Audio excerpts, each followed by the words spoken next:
Forte Garda, Gardawerk, è stato costruito sulle pendici del Monte Brione tra il 1904 e il 1907. Era concepito come un ampio fabbricato di calcestruzzo. Arrivava a 3 piani nel punto più alto. Ben mimetizzato, compatto, aderente al terreno. Era un forte di quarta generazione, ovvero realizzato quasi completamente sottoterra e all'interno della roccia. La parte anteriore, quella frontelago, è infatti più bassa di quella posteriore dove c'è l'ingresso, questo per seguire tutte le pieghe del terreno. Una scala consentiva il superamento di questo dislivello e portava ad una postazione in caverna frontelago.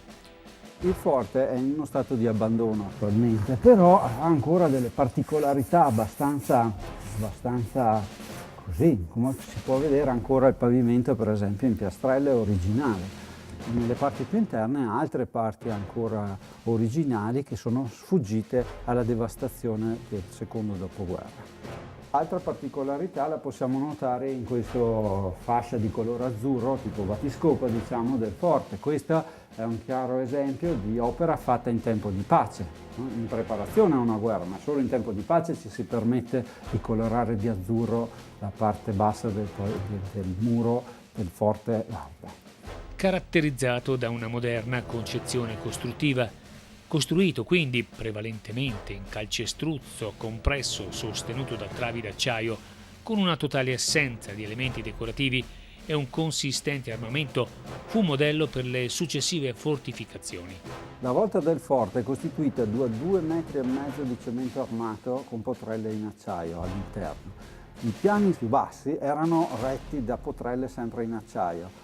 Queste potrelle di acciaio sono state recuperate alla fine della seconda guerra mondiale, quando il forte era ormai abbandonato, e sono entrate qui delle persone di Riva del Garda e di Sant'Alessandro che hanno fatto esplodere i piani primo e secondo del forte Garda per recuperare queste potrelle di acciaio. Quindi il forte non è stato distrutto dalla Grande Guerra né dalla seconda, ma proprio dall'opera dei recuperanti intorno al 1945. Forte Garda doveva controllare il lago e garantire la difesa di tutto il sistema dell'Alto Garda. Il forte ospitava artiglierie in cupole corazzate, girevoli a 360 gradi, dotate di cannoni di nuovissima generazione, cannoni che permettevano di colpire qualsiasi bersaglio nel raggio di 8 km e 500 metri. L'armamento secondario si basava invece su postazioni di artiglieria di calibro minore e mitragliatrici. Numerose fuciliere scudate rinforzavano quindi le possibilità di fuoco del forte. Qui vediamo una feritoia scudata che è scappata all'opera dei recuperanti. È uno scudo in acciaio che è stato lasciato al posto originale dove era e serviva al soldato per essere protetto nel caso ci fosse stato un assalto all'ingresso del forte. Qui siamo al piano terra del Forte Garda, dove erano alloggiati i servizi del forte, le cucine, gli impianti di riscaldamento, quelli per la produzione di aria forzata, per arieggiare il forte in caso fosse chiuso durante i combattimenti. Potevano alloggiare più di 150 soldati in un ambiente molto stretto e le riserve di acqua erano fondamentali. Qui sotto i miei piedi potete vedere ancora il deposito di acqua che ancora conserva una parte di dell'acqua del forte, diciamo.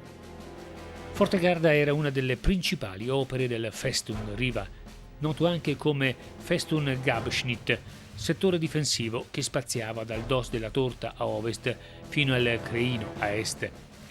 L'efficienza delle postazioni fortificate dell'Alto Garda è confermata dal loro riutilizzo durante la Seconda Guerra Mondiale come linea di difesa estrema del Terzo Reich, la Blaue Linie.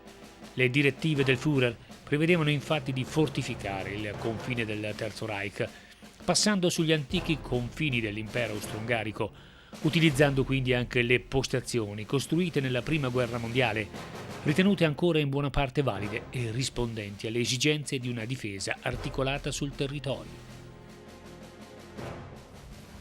C'è ancora vita all'interno del forte. Qui vedete la lenta crescita di una stalagmite che sta approfittando dell'acqua che corrode la cupola di 2,5 metri di cemento armato con dentro travi metalliche che si stanno ossidando, e quindi questo ossido che arriva alla stalagmite la sta colorando di rosso. Se torniamo qui tra qualche centinaia di anni troveremo una bella stalagmite che sta crescendo color rosso.